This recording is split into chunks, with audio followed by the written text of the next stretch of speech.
عقلي وعني كرامة وطيب وكر علمي له وقتي ولا السودان ووطني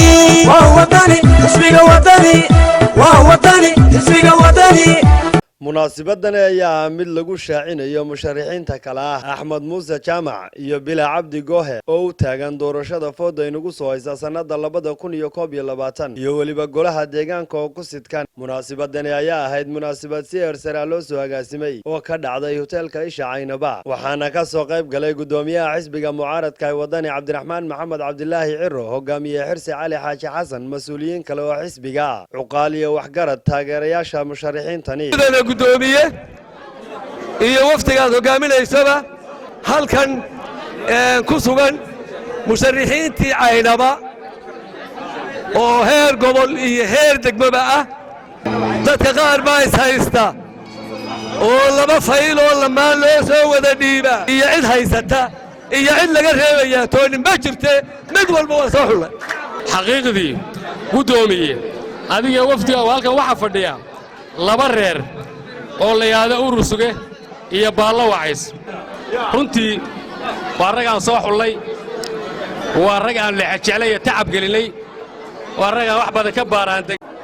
dadka halka jooga gudoomiye markaan warkaas siino waa Cumar iyo reer Yoonis gobolkan dadka ku nool majority badan baan u ololaynay dawladda maanta jirta iyo musharaxiintiisa iyo xusbiga wadani ayaanu ku soo shubnay heerka Cumar iyo reer Yoonis la gobolka Saraar dhamaanba madaxweynaha mustaqbalka waftigiisa waxaanu leenahay taageerayaashayadii waa kuwa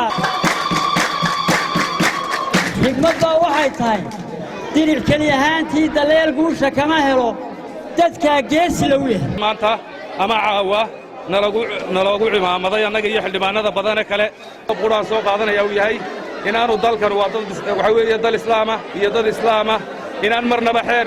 caqiidadooda iyo diintooda iyo dalkooda wax yeelaya aanu ka soo fulin golaha aanu sharaxnahay insha Allah billahi karim madaxweynaha hadda joogeena wuxuu ballan qaaday biyo macaan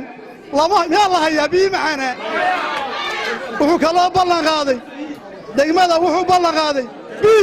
biyo meel la hayaa waa garanaysaan marka wixii ballanka fuliye waxa hadda u dooranaysaan wixii ballanka ay ballan qaadeen deydii fuliye Soomaa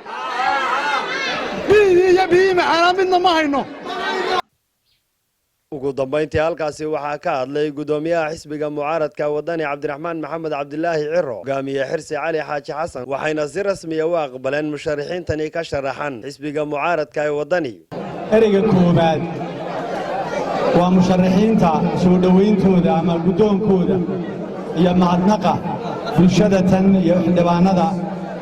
waxa weeye ay gelbinayaan oo aan uga mahadnaqno xafladan quruxda badan iyo sida noo qiimeeyeen noo soo dhaweeyeen aad baa u mahadsantihiin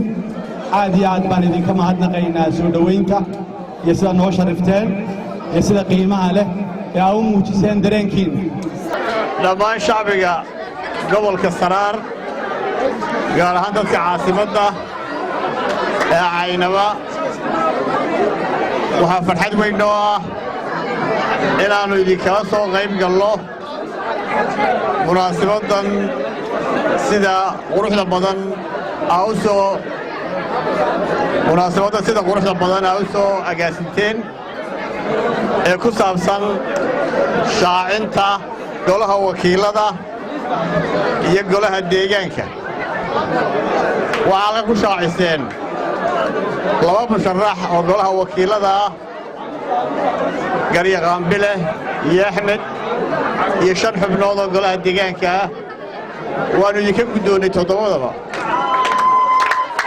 وعلي هذا ندير علي تاني ورركة تلفزيون كون كيبل مقالة داعينبا